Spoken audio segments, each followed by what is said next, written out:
আসসালামু আলাইকুম। মেডিকেল ভর্তি পরীক্ষা পরবর্তী প্রশ্ন পর্যালোচনার আজকের এই মেডিকো আয়োজিত প্রোগ্রামে আমি আছি doctor Anisur Rahman Bintu, sir Salimullah medical college থেকে।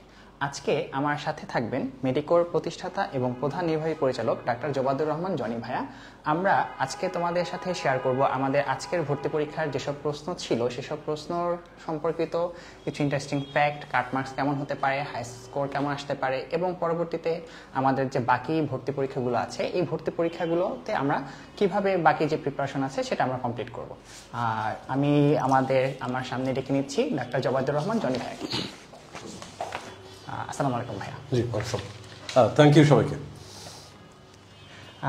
ভাইয়া মানে প্রথমেই হচ্ছে আপনি আজকের প্রশ্নটা তো পুরোপুরি দেখেছেন, তো একটা প্রশ্ন সম্পর্কে একটা ওভারঅল যদি আপনি কিছু আইডিয়া দিতেন যে আপনার কাছে কেমন মনে হয়েছে যে ভর্তি পরীক্ষার প্রশ্নটা এই বছরটা কেমন হয়েছে গত বছরগুলোর তুলনাতে?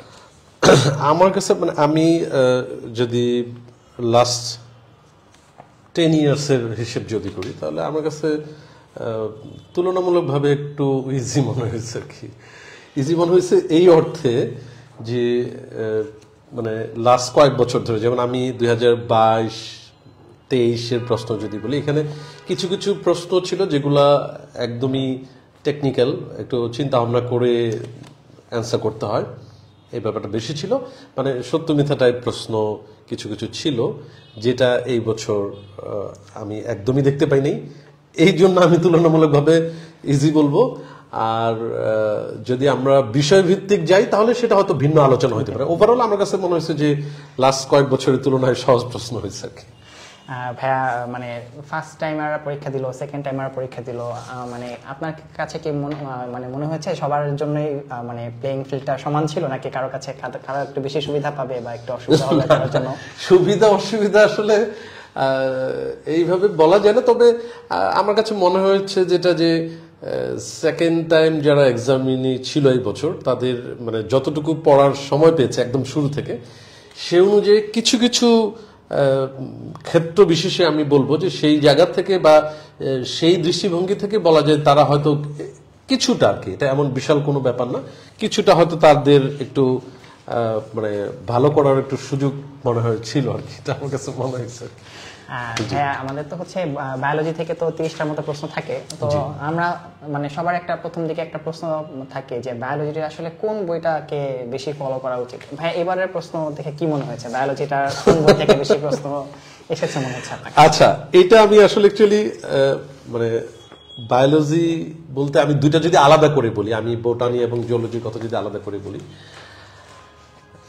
আমরা কিন্তু স্ক্রিনে এটা অ্যাড করছি ইন্টারেস্টিং ফ্যাক্টস, আমার মনে হয় এটার মধ্যে সেটা হচ্ছে তোমার 30টার মধ্যে আমি খুব সম্ভবত আমি যতটুকু দেখলাম আর কি, আমরা আরো দেখতেছি, তোমরা যারা 24 ব্যাচের যারা নেক্সট এক্সাম গুলোতে অ্যাপিয়ার করবে, ধরো বিশেষ করে ডেন্টাল ভর্তি পরীক্ষা বা আর্মড মেডিকেল কলেজ বা অন্য যাদের মনে হচ্ছে তাদের ক্ষেত্রে আমি বলবো যে আমার প্রায় আমি এই বায়োলজিতে, বোটানি এবং জিওলজিতে সব মিলে 30টি এমসিকিউর মধ্যে প্রায় 18টি এমসিকিউ প্রিভিয়াস ইয়ারের মেডিকেল এবং ডেন্টাল ভর্তি পরীক্ষার প্রশ্ন এখন পর্যন্ত পেয়েছি। আমার মনে হচ্ছে যে আমি আর একটু সময় নিয়ে আমরা যদি দেখি, আমাদের টিম অলরেডি কাজ করতেছে, তারপরে আমি ফাইনাল যখন চেক করব আমার কাছে মনে হচ্ছে যে এটা আরো বাড়বে। মানে 30টি এমসিকিউর মধ্যে একেবারে হ্যাঁ হুবহু একদম বিগত বছরগুলোতে যত মেডিকেল এবং ডেন্টাল ভর্তি পরীক্ষার প্রশ্ন ছিল সেগুলো থেকে আসছে, এবং আমি ওই দৃষ্টিভঙ্গি থেকেই বা ওই অবস্থান থেকেই মনে করলাম যে অ্যাজ এ সেকেন্ড টাইমার একজন স্টুডেন্ট যারা একদম অনেক দিন ধরে পড়তেছে তাদের ক্ষেত্রে হয়তো প্রিভিয়াস ইয়ারের কোশ্চেন সলভ করার একটা সুযোগটা বেশি ছিল, সময় বেশি ছিল, এইখানে একটা তারা হয়তো কিছুটা সুবিধা তারা পেয়েছে। আর ওভারঅল আমি বই সিলেকশনে যদি যাই তাহলে আমি প্রথমত বলবো যে ম্যাক্সিমাম প্রশ্নগুলোই আমাদের গতানুগতিক আজমল স্যার এবং হাসান স্যারের বই পড়লেই পারা যায়, তবে একটা দুইটা প্রশ্ন আছে যেগুলো আসলে অ্যাকচুয়ালি ডিরেক্টলি মানে আজমল স্যার বা হাসান স্যারের বইয়ের মধ্যে হয়তো খুঁজলে আমরা দেখি না, একটু বুঝে বুঝে চিন্তা ভাবনা করে করতে হয়। যেমন একটা প্রশ্নের কথা বলতে পারি আমি জিওলজিতে, প্রাণীবিজ্ঞানে, যে মানুষের দ্বিতীয় মস্তিষ্ক হিসেবে পরিচিত কোনটা, এন্টেরিক স্নায়ুতন্ত্র, এটা আলিম স্যারের বইয়ের মধ্যে একদম খুব ক্লিয়ার ভাবে আছে, অন্যান্য বইগুলোতে হয়তো একটু ঘুরে পেঁচায় কথাবার্তা লেখা আছে, এটা একদম ক্লিয়ার ভাবে এটা ইয়া ছিল। এবং এটা আমাদের মেডিকেল কম্পিনিয়ন বুকের মধ্যে আলাদা করে যে নোট দেওয়া থাকে অন্যান্য বইয়ের অতিরিক্ত তথ্য, সেখানেও এটা উল্লেখ করা ছিল। এইটা একটা বিষয়। আর যদি ওভারঅল অন্যান্য প্রশ্নগুলো নিয়ে আমি বলি, আমার কাছে মনে হয়েছে যে আজমল স্যার এবং হাসান স্যার পড়েই এটার মোটামুটি ভাবে একটা দুইটা ছাড়া বাকি সব প্রশ্নই অ্যান্সার খুব ভালো মতোই করা সম্ভব। হ্যাঁ, মাঝখানে আপনি একটা কথা বললেন যে হচ্ছে একটু চিন্তা ভাবনা করার, মানে একটা সময় আমরা শুনতাম বা এখনো শুনি যে মেডিকেলের ভর্তি পরীক্ষাতে বুঝে পড়ার মতো তেমন কোনো কিছু নাই, খালি লাইন বাই লাইন দাগানো লাইন পড়লেই হয়ে যাবে। এবারের প্রশ্ন দেখে আমার কাছে কিন্তু ভাই এরকম আসলে খুব কমই মনে হয়েছে। না, একটা জিনিস হচ্ছে কি যে এমসিকিউতে এটা ইনফরমেটিভ, এটার মানে তথ্যগত বিষয়গুলো প্রায়োরিটি থাকে, ঠিক আছে, ওকে। বাট এটাও তো সত্যি যে জিওলজি বটানিতে এমন অনেক টপিক আছে যে তথ্যগত অংশগুলো মনে রাখতে গেলেও বুঝতে হয়। বোঝার ব্যাপারটা অবশ্যই আমি সব সাবজেক্টের ক্ষেত্রেই জরুরি বলবো। হ্যাঁ, এটা ডাটা বেশি মুখস্থ করতে হয়, মনে রাখতে হয়, ঠিক আছে, কিন্তু একদমই না বুঝে মেডিকেল ভর্তি পরীক্ষা জিওলজি বটানি এটা ভালো করা সম্ভব না আর কি, আমি মনে করি। ভাইয়া কেমিস্ট্রিতে তো মনে হয় আমরা কেমিস্ট্রি, তারপর বলতে পারেন ফিজিক্স, এটা ইন্টারেস্টিং ফ্যাক্ট, এটা মানে খুব কমন একটা কথা, আমরা রেগুলার ক্লাসেও বলেছি যে সব সময় অনুশীলনী প্রশ্নগুলো পড়বা। তাহলে এই বছর ভাই আপনার কি মনে হয় অনুশীলনী প্রশ্ন থেকে কেমন প্রশ্ন কমন পড়েছে? এইখানে আসলে অ্যাকচুয়ালি আমি বলবো যে এটা আমাদের জন্য একটা তৃপ্তির জায়গা বলতে পারি, বা ভালো লাগার জায়গা, যেটা যেহেতু আমরা আমাদের স্টুডেন্টদেরকে মনে হয় অনুশীলনের এমসিকিউ এমন ভাবে পড়ানোর চেষ্টা করছি, আমাদের ধরো স্পেশাল এক্সাম গুলাতে তো সবসময় থাকতো, এটা উল্লেখ করাই থাকতো যে অনুশীলনের এমসিকিউ থেকে এভাবে থাকবে। আবার হ্যাঁ, ট্রায়াল এক্সাম গুলো আলাদা করে বড় জায়গায় সেন্টার আমরা নিয়েছি, সেটা ছিল। এবং আমরা এখন পর্যন্ত পেয়েছি ফিজিক্সের 20টি এমসিকিউর মধ্যে 19টি এমসিকিউ। এটা কিন্তু একটু কম বেশি হতে পারে, কারণ আমাদের যেহেতু একেবারে যতটুকু সময় নিয়ে আমরা এটা পর্যালোচনা করেছি, আমরা দেখেছি সেই অনুযায়ী একটু হয়তো প্লাস মাইনাস হতে পারে। তবে 19টি এমসিকিউ 20টির মধ্যে আমরা পেয়েছি ফিজিক্সে অনুশীলনী থেকে সরাসরি চলে আসছে। আর কেমিস্ট্রিতে 25টির মধ্যে এখন পর্যন্ত আমরা 16টি পেয়েছি সরাসরি অনুশীলনের এমসিকিউ। এবং এটাও আমি বলবো যে একটা মানে বড় পরিমাণে, মানে অল্প পরে বেশি নাম্বার পাওয়ার একটা ব্যাপার, এটা গতানুগতিক ভাবে অনেক বছর ধরে চলে আসতেছিল। এটা আমার কাছে মনে হয় যে স্টুডেন্টদের জন্য মানে খুবই একটা ভালো সাপোর্ট ছিল, বিশেষ করে মেডিকেল স্টুডেন্টদেরকে এই জায়গায় আমি বলবো যে ভালো পারফরমেন্স দেখানোর সুযোগ।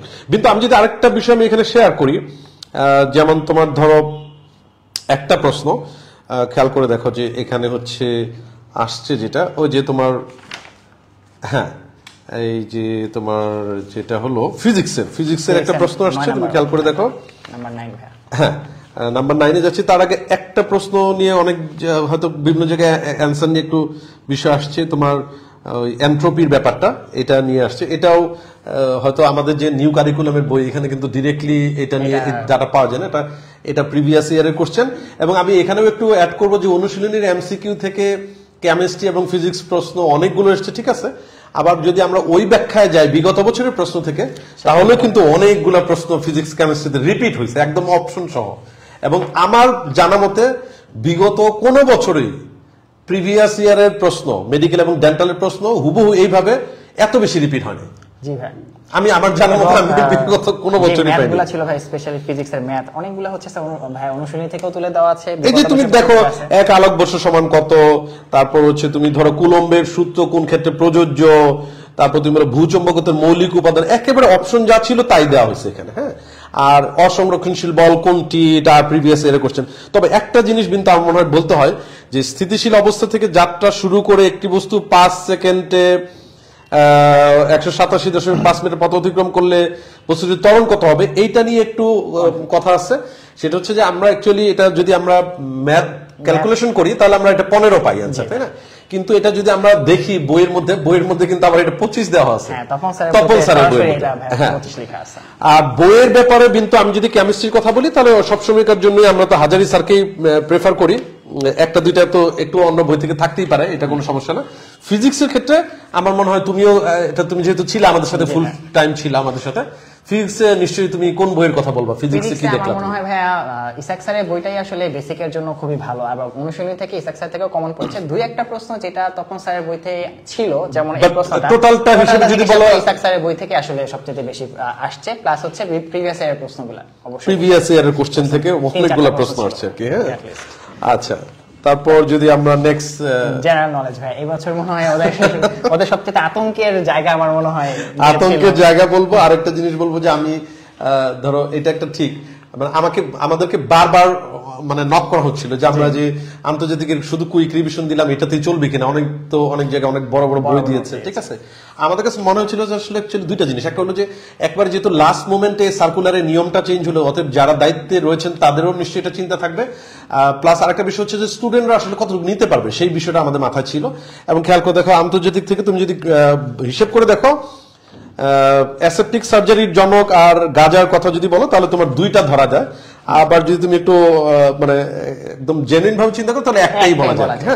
তবে আমি বলবো জেনারেল নলেজের কোশ্চেন এই বছর অনেকটাই টেকনিক্যাল হয়েছে এবং আমার কাছে খুবই মানে এই যে ইন্টারেস্টিং ফ্যাক্ট যে আসলে এটাই আমার মনে হয় যে ফিজিক্স, কেমিস্ট্রি, বায়োলজি, জার্নালজি, ইংলিশের মধ্যে এই জার্নালজির প্রশ্ন এবার একেবারেই আমি বলবো একটু ভিন্ন ধর্মী। যেমন তুমি দেখো সড়ক পথে কিন্তু বইতে মুখস্থ করে, হ্যাঁ এটা কিন্তু তোমার বইয়ের মুখস্থ করার কোনো কিছু না।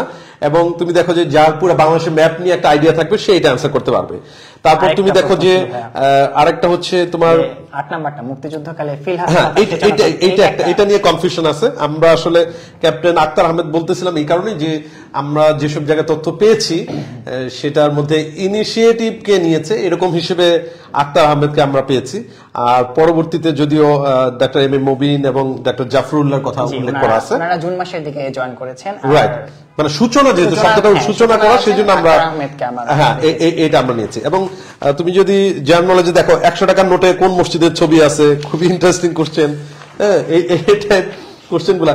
এবং আরেকটা জিনিস হচ্ছে যে ধরো সবাই ঢাকা মেডিকেল কলেজে চান্স পেতে চায়, এখন ঢাকা মেডিকেল কলেজ কত সালে প্রতিষ্ঠিত হয়েছে এটা যদি ধরো মানে অনেকের প্রোফাইল পিকচারও ঢাকা মেডিকেল কলেজ দেওয়া আছে, লোগোর মধ্যেই ঢাকা মেডিকেলের লোগোতেই নামটা দেওয়া আছে। আর এই বৈষম্য বিরোধী আন্দোলন, জুলাই আন্দোলন নিয়ে একটা প্রশ্ন থাকতেই পারে, এটা আরো কয়েকটা পরীক্ষা অলরেডি ছিল। এটা আমি মনে হয় যে অনেক জায়গায় বক্তব্য দিলাম যখন বিভিন্ন ব্রাঞ্চে গিয়ে, তখন এই একটা কথাই বক্তব্যের মাঝখানে বলছিলাম। যাক, আচ্ছা নেক্সট যদি তুমি ইংলিশের বিষয়ে যাও আর কি, কিন্তু ইংলিশের ক্ষেত্রে ভাই তোমার অপিনিয়ন কি, ইংলিশটা তুমি কিভাবে চিন্তা করো? এই বছর ভাই ইংলিশটা আমার কাছে মনে হয়েছে যে যারা হচ্ছে একটু ইংলিশের বেসিকটা যারা স্কুল কলেজের যে গ্রামাটিক্যাল বিশেষ করে এবার সিনোনিম অ্যান্টোনিম বা আমরা যেটাকে ভোকাবুলারি বলে একেবারে মুখস্থ করে পড়া বা একেবারে আগের সবকিছু মানে ম্যাচ করে মিলে যাবে আসে না, মানে একদম যে পারবে আমার মনে হচ্ছে সে পারবে। তার মানে হচ্ছে যে শুধু মুখস্থ করলেই হবে না, বেসিক ক্লিয়ার রাখা এবং হচ্ছে সব ক্লাস করে বুঝে বুঝে আর কি বুঝে অ্যাপ্লিকেশনটা ঠিকমতো রাইট মানে অপশনগুলো সুন্দর মতো পড়ে একেবারে মনে হবে যে এটা তো কমন পড়লো না, কিন্তু আমরা দেখলাম যে এটা চিন্তা করলে পারা যায়। এই হচ্ছে আমাদের যদি ইন্টারেস্টিং ফ্যাক্টস বলি তাহলে এরকমই দাঁড়ায় বিষয়গুলো যা যা আমরা আসছে। এবং আমরা বিস্তারিত আরো পরবর্তীতে নিশ্চয়ই সবাইকে জানাবো, ফেসবুক লাইভ হোক অথবা আমরা ডিটেইল সলভ দেওয়ার মাধ্যমে কোন বই থেকে বা কোন সালের প্রশ্ন থেকে রিপিট হয়েছে এগুলো নিয়ে আমাদের কাজ চলতেছে। আমরা নিশ্চয়ই আমাদের 24 ব্যাচে যারা আছে তাদেরকে এবং পরবর্তী ব্যাচ যারা তাদেরকে আমরা জানাবো। হাইয়েস্ট মার্ক সবার এখন একটা দুইটা প্রশ্ন, এখন জাতীয় প্রশ্ন যে হাইয়েস্ট মার্ক কত আসতে পারে, আর এটা বলা আসলে রিস্কি।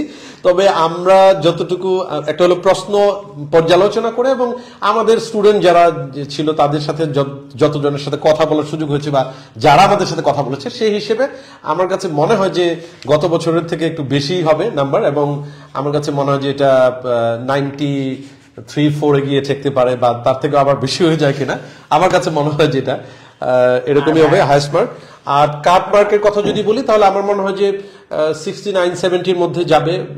এটা ধরো 1-2 এদিক সেদিক হতে পারে, কারণ এটা ধরো কেউ কেউ মনে করতেছে অনেক ইজি, আমরাও মনে করতেছি অনেক ইজি, এটা যেমন ঠিক আছে, কিন্তু আবার ওইটা ওই অর্থে প্রশ্নগুলো ছোট ছোট ছোট ছোট ঠিক আছে, কিন্তু কিছু কিছু প্রশ্ন যেহেতু একটু মানে পুরনো বছরের প্রশ্ন থেকে আসছে যেটা ডিরেক্টলি বইয়ে পাওয়া যাচ্ছে না, ওই জায়গাগুলো থেকে পারফর্ম করে আসতে পারবে, সেটা দিয়ে নির্ধারিত হবে আসলে রেজাল্টটা কেমন হবে।